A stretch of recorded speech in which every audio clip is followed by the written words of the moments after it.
muy explicado el criterio del 5% y por qué me parece congruente con un porcentaje constitucional.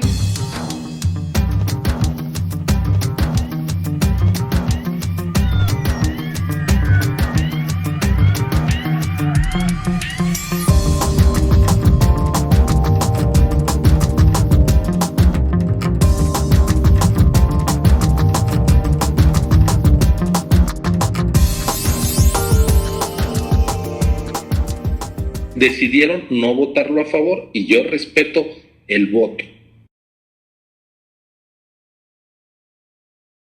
Yo, como lo anuncié desde la primera intervención, me apegaré a ese criterio que, bueno, acaba de ser derrotado, pero en congruencia con lo que he venido sosteniendo a lo largo de esta sesión. En este caso, no respaldaré el proyecto que nos presenta la Comisión de Prerrogativas y Partidos Políticos.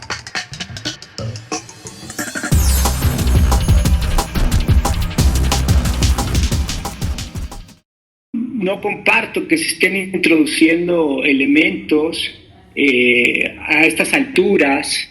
Pienso que es difícil sostener un argumento donde se señale que es determinante cierto porcentaje en la materia de la fiscalización cuando esta no ha quedado firme.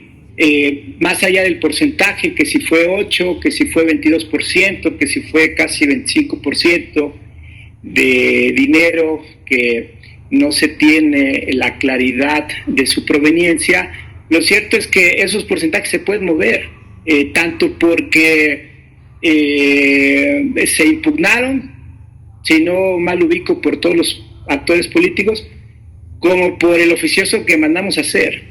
Entonces yo creo que es difícil, para mí por lo menos, tener como base de la decisión elementos, lo diría yo así, movedizos, pero pienso que para una decisión de esta naturaleza, si se hubieran introducido elementos cuantificables como se han introducido a partir de las decisiones o análisis ciertamente cualitativos que estamos obligados también a hacer, pues por lo menos esos criterios de bases cuantitativas hubieran quedado fijadas desde el inicio.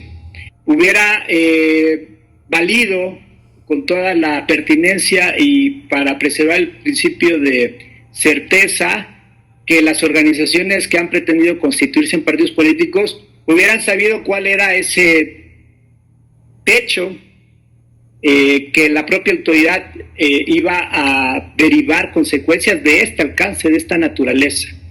Va a ser un tema muy llamativo, que criterios en la fiscalización que no existían, cuando incluso ya en teoría se concluyó, ahora están volviendo a ser retomados, o por lo menos información al respecto derivada de la fiscalización misma.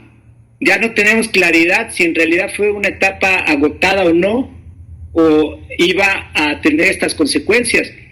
Y me podrán decir que en realidad el momento en el que estamos es en el que se analizaba el cúmulo de todo lo revisado. La cuestión es que, aunque se tuviera que valorar toda esta información, nunca se dijo con qué criterios desde un inicio se iba a valorar la misma, y ahí están los ejemplos que ponía en materia de fiscalización. Me parece que hay una cierta dosis de arbitrariedad, lo digo en el buen sentido, pues que podría haber sido otro porcentaje, en otro tan es así que se están votando distintos, pero pues hay tantas posibilidades de porcentajes a estas alturas que esto es lo que empieza a generar o a confirmar más bien la incertidumbre en la que está haciéndose este procedimiento de decisión para las organizaciones que pretenden constituirse en partidos políticos. Podríamos haber actuado en este tramo último sin menos, pues por lo menos para mí, sobresaltos en cuanto a introducción de criterios. Yo en ese sentido prácticamente hubiera coincidido con los proyectos originalmente circulados. No está siendo así posible por la introducción de criterios. Es parte de la función y tarea de las comisiones, introducir criterios sí, pero creo que por la relevancia de estas decisiones de otorgamiento no de registros, ese margen de actuación hubiera sido todavía incluso revalorizado.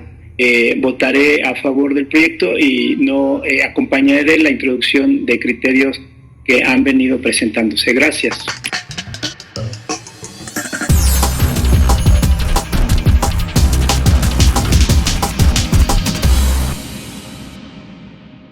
Yo voté a favor del sentido del proyecto en la Comisión de Prerrogativas, pero quiero decir una cuestión. Me acabo de enterar apenas el día de hoy que no se le dio trámite a una vista que desde el 4 de agosto se le dio a la Unidad Técnica de lo Contencioso Electoral. Apenas ayer tengo entendido que se formó el cuaderno de antecedentes.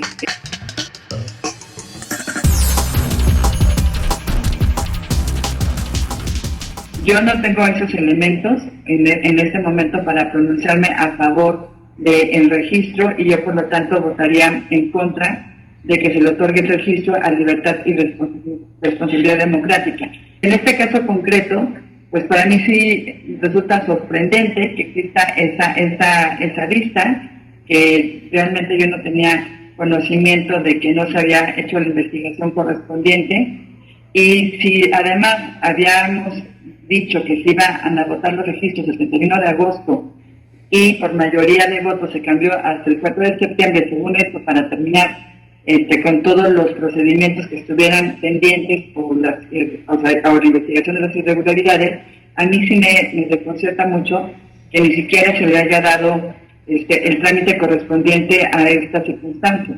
Entiendo que, bueno, hay muchas cosas que revisar, incluyendo pues que algunas instituciones no nos prestaron la ayuda necesaria para tener la información conducente para verificar muchas irregularidades, pero yo creo que pues se debe de haber hecho un esfuerzo también por lo menos para ver en qué estado estaban estas supuestas irregularidades. Entonces yo, ante esta falta de certidumbre, yo votaría en contra. Gracias.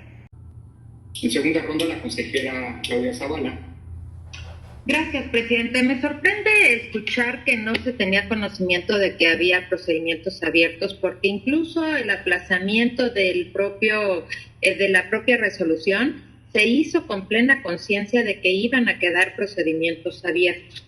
Entonces, todas y todos los consejeros teníamos conocimiento que se iban a quedar abiertos procedimientos, pero que teníamos la imposibilidad material de agotar la sustanciación porque estaban en esas diligencias.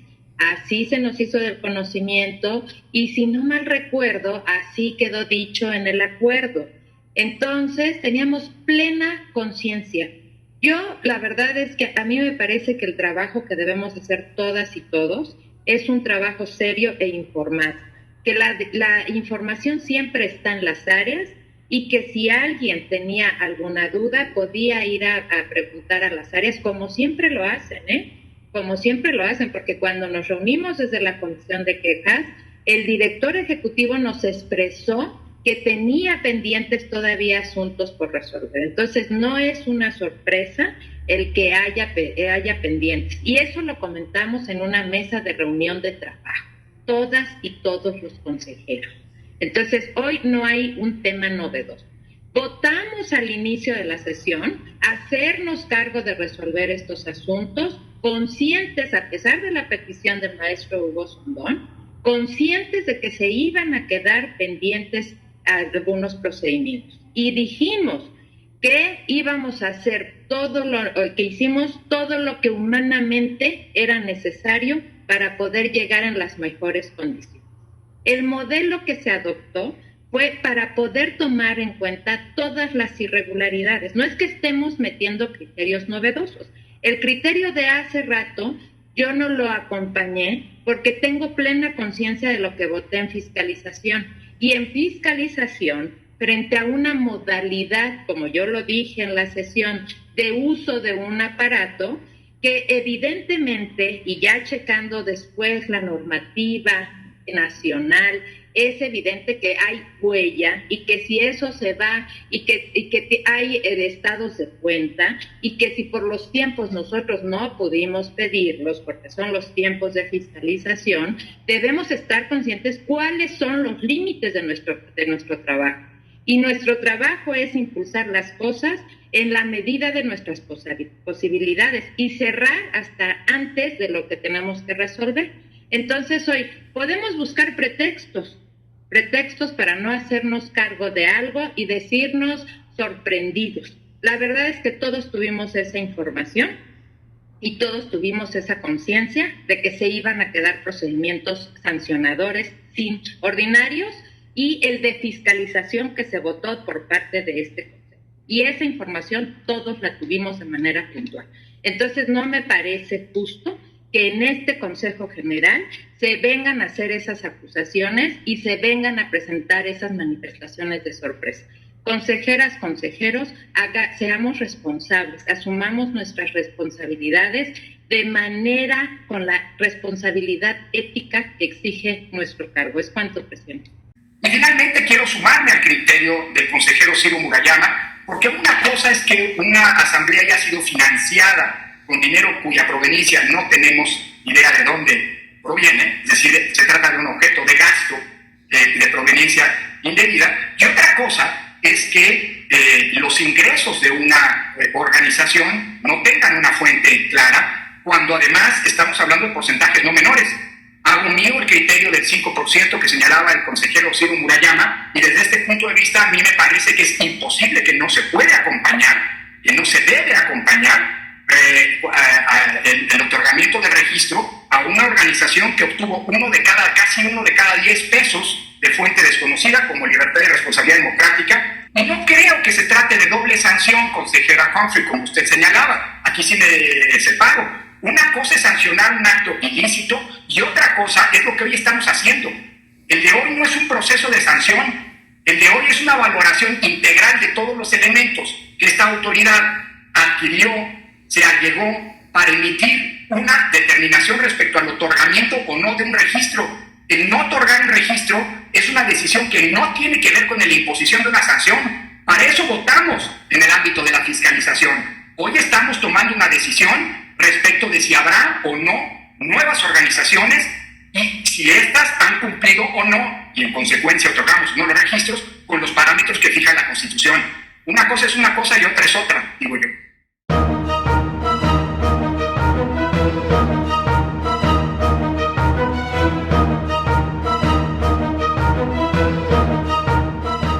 Este es un dispositivo CLIP, por el cual se hacen transferencias bancarias. Seguramente algunos de ustedes las han utilizado al ir a restaurantes, al ir a tiendas, a algunos cafés. En México Libre lo utilizamos para recibir las aportaciones de algunos donantes.